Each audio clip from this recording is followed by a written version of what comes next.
इससे पहले हम वीडियो अपलोड कर चुके हैं इसका, लेकिन क्लियर नहीं दिख रहा था, जिसके चलते फिर से अपलोड करना पड़ रहा है। तो आज हम राष्ट्रपति के बारे में चर्चा करेंगे। इससे पहले देख लेते हैं कि राष्ट्रपति और उपराष्ट्रपति और मंत्रिपरिषद और मान्यवादी और किस किस अनुच्छेद में है। राष्ट्रपति 52 में है, उपराष्ट्रपति 63 में। देखिए इसमें एक जोड़ेंगे 3 हो जाएगा, 5 में एक जोड़ेंगे 6 हो जाएगा, उपराष्ट्रपति तो 63 में हो गया।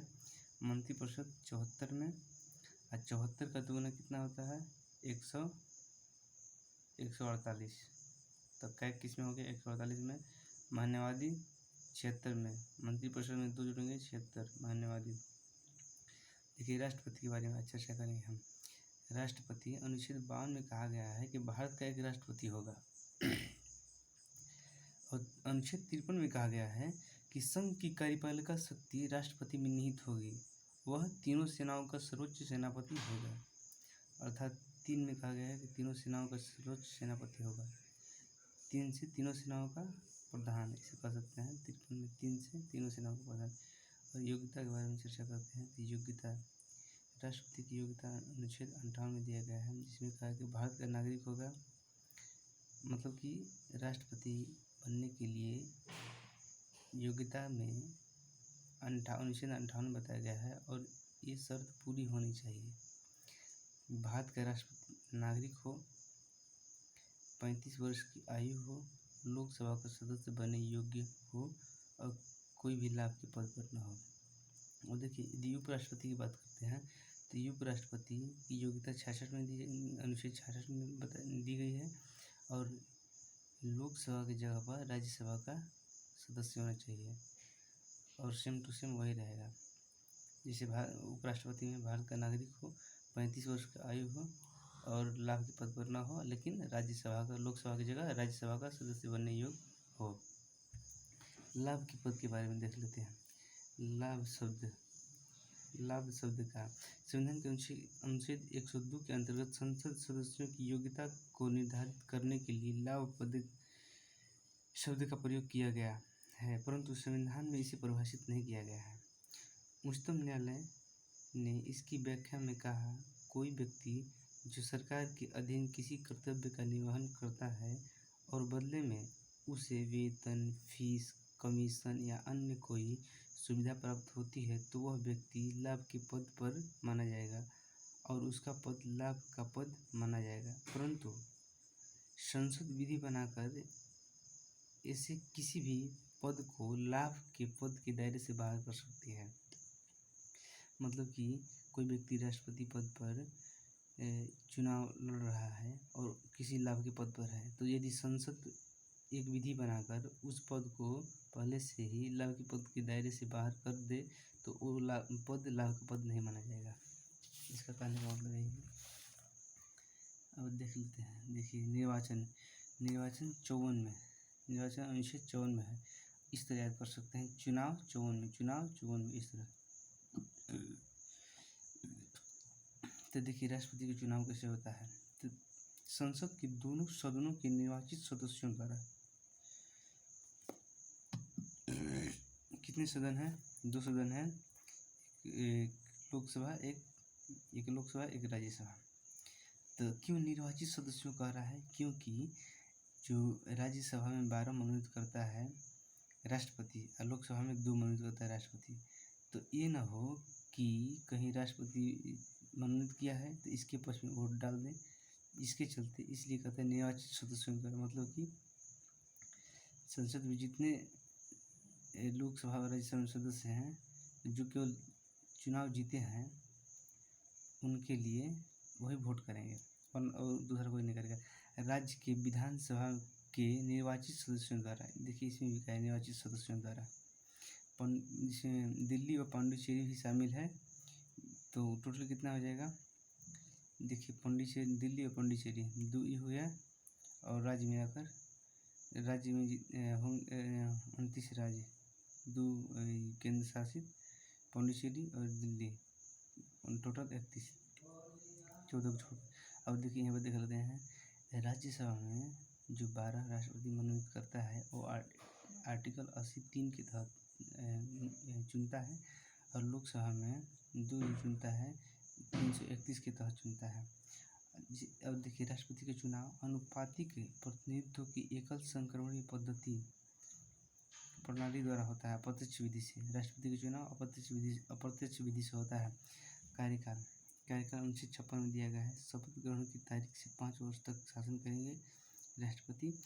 इससे पहले वो उपराष्ट्रपति को त्याग पत्र देकर पद त्याग सकते हैं। देखते हैं कार्य शक्तियाँ।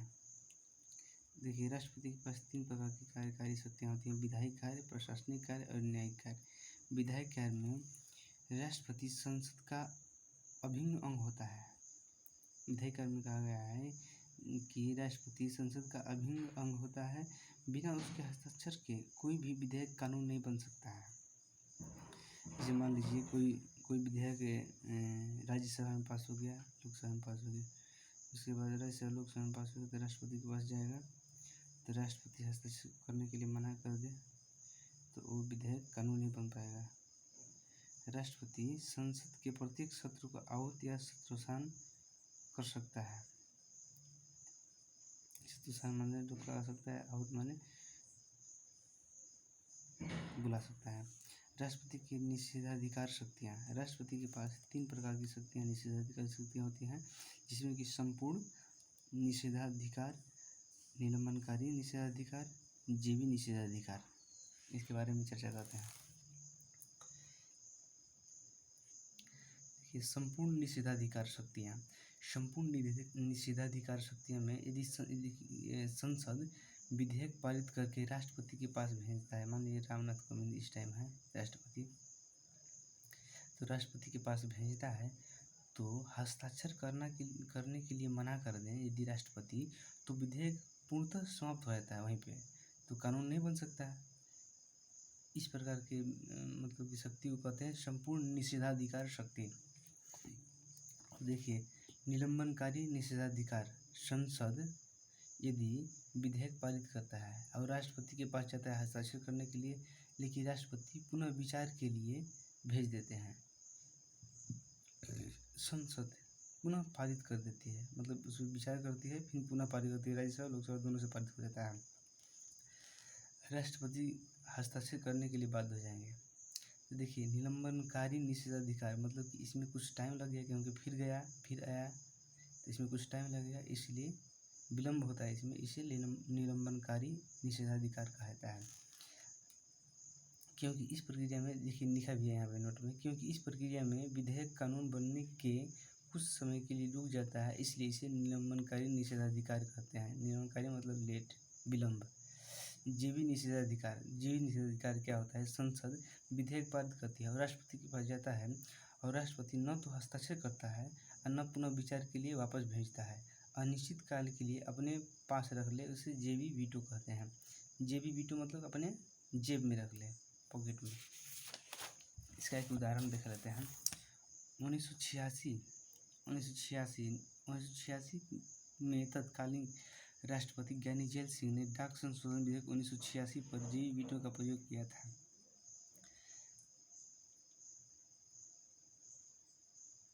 अध्यादेश के बारे में देख लेते हैं।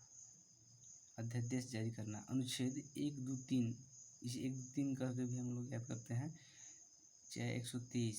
अनुच्छेद 123, यदि संसद का कोई एक सदन या दोनों सदन, मतलब कि लोकसभा या राज्यसभा या लोकसभा राज्यसभा दोनों सत्र में न हो और कोई कानून तत्काल लागू करने की आवश्यकता हो, तो कुल विषयों तक जहाँ तक संसद को कानून बनाने का अधिकार है, राष्ट्रपति एक अध्यादेश के माध्यम से कोई कानून लागू कर सकता है। अध्यादेश मतलब अपनी भाषा में याद कर सकते हैं आदेश, मतलब कि यदि कोई सत्र, एक सत्र या दोनों सत्र, दोनों सदन, एक सदन या दोनों सदन सत्र में न हो, तो ये आदेश राष्ट्रपति अपने मन से जारी कर देगा, उसे अध्यादेश जारी करना कहते हैं। और किसके तहत करता है? 1, 2, 3, आर्टिकल 1, 2, 3 के तहत राष्ट्रपति जारी करता है। अध्यादेश जारी करने के पश्चात बैठक के 6 सप्ताह के भीतर संसद की सहमति प्राप्त करनी होगी। बैठक से 6 सप्ताह के भीतर संसद की सहमति प्राप्त करनी होगी। 6 सप्ताह के भीतर इस मतलब ये जो अध्यादेश जारी करेगा उस पर 6 सप्ताह बैठक के 6 सप्ताह के भीतर सहमति प्राप्त करनी होगी। अब मान लेते हैं 2 सत्र, पहला सत्र दूसरा सत्र मान लेते हैं, दोनों सत्र राज्यसभा लोकसभा 2 सत्र के मध्य अधिकतम 6 माह का अंतराल हो सकता है। लोकसभा जो राज्यसभा है इसमें अधिकतम 6 माह का अंतराल हो सकता है, इसलिए 6 माह से अधिक नहीं हो सकता है। इसलिए अध्यादेश की अधिकतम अवधि 6 माह प्लस 6 सप्ताह अथवा 7.5 माह हो सकती है। जिसे मान लीजिए अधिकतम राज्यसभा लोकसभा में अधिकतम 6 माह का अंतराल हो सकता है, मतलब कि 6 माह के भीतर राज्यसभा लोकसभा को बैठक जरूरी है। और क्या यहाँ पर बोला है, बैठक के 6 सप्ताह के भीतर संसद की सहमति प्राप्त करनी, मतलब बैठक आज से स्टार्ट हो गया तो 6 सप्ताह के भीतर मतलब उसमें सहमति प्राप्त करनी होगी। प्रशासनिक कार्य, राष्ट्रपति के प्रशासनिक कार्य देख लेते हैं। संसद की समस्त कार्यपालिका कार्यवाही राष्ट्रपति के नाम से की जाती है। समस्त अंतर्राष्ट्रीय समझौते एवं संधियां राष्ट्रपति के नाम से की जाती हैं। अनुच्छेद 356 के अंतर्गत किसी भी राज्य में राष्ट्रपति शासन लागू किया जा सकता है। अब देखते हैं राष्ट्रपति किन किन लोगों को नियुक्त करते हैं। संघ स्तर के महत्वपूर्ण पदों पर नियुक्ति कौन करता है, तो राष्ट्रपति करता है, जिसे महान्यायवादी, CAG, supreme court, high court के न्यायाधीश, यूपीएससी के अध्यक्ष, निर्वाचन आयोग, वित्त आयोग, राष्ट्रीय स्तर के अन्य आयोग, तीनों सेनाओं के अध्यक्ष, विदेशों में भारत के राजदूत व उच्च आयुक्त, केंद्रीय विश्वविद्यालय के कुलपतियों, राज्य के राज्यपाल, प्रधानमंत्री और उसकी मंत्रिपरिषद आदि की नियुक्ति भी राष्ट्रपति द्वारा की जाती है। लेकिन मंत्रिपरिषद की नियुक्ति राष्ट्रपति के प्रधानमंत्री की सलाह पर राष्ट्रपति करता है। अब देख लेते हैं न्यायिक शक्तियाँ, राष्ट्रपति की न्यायिक शक्तियाँ, मतलब कि क्षमादान। अनुच्छेद 72 के तहत राष्ट्रपति दंड को क्षमा करता है, कम करता है, क्षमा करेगा, परिहार करेगा, लघुकरण एवं निलंबित करता है। तो अनुच्छेद 72 के तहत देखिए, जहाँ दंड का अर्थ दंड या अपराध है, क्षमा मतलब कि माफ़ कर देगा, परिहार मतलब घटा या बढ़ा देगा, प्रवृत्ति परिहार मतलब प्रवृत्ति कर देगा, कम दंड को कम कर देगा, 2 वर्ष का है तो 1 वर्ष कर देगा, लघु मतलब कि इसमें भी कम कर देगा, प्रल निलंबन मतलब कि रोक लगा देगा। और जो अपराधी है उसको, जो अपराध जिसके साथ अपराध हुआ है और जो अपराधी है तो जो अपराध किया है और एक अपराध किया है, ये अपराध किया है, बी इससे प्रभावित है, ठीक, बी के साथ अपराध किया गया है और ये अपराधी है, ये क्या है, ये अपराधी है, अभी के साथ अपराध हुआ है, ठीक ना। तो इसको टाइम दिया जाएगा ताकि ये अपराधी को क्षमा कर सके, वही होता है प्रल निलंबन। अनुच्छेद 143 सलाहकारी शक्तियाँ, किसी भी विधि या तथ्य के मामले में राष्ट्रपति सुप्रीम कोर्ट से या सुप्रीम कोर्ट राष्ट्रपति से सलाह मांग सकती है, दे सकती है, लेकिन राष्ट्रपति सुप्रीम कोर्ट और सुप्रीम कोर्ट राष्ट्रपति की सलाह मानने के लिए बाध्य नहीं है।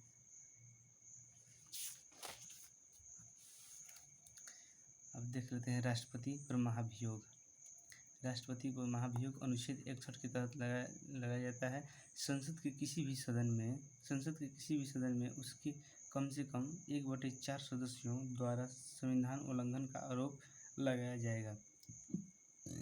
14 दिन तक कोई कार्रवाई नहीं होती। जब आरोप लग जाएगा 1/4 सदस्यों द्वारा उल्लंघन जब लग जाएगा आरोप, तो 14 दिन तक कोई कार्रवाई नहीं होगी। यदि यह सदन 2/3 बहुमत से प्रस्ताव पारित कर दिया तो उसे दूसरे सदन में भेजा जाएगा और दूसरे सदन में राष्ट्रपति को सफाई पेश करने का मौका दिया जाएगा। राष्ट्रपति को हटा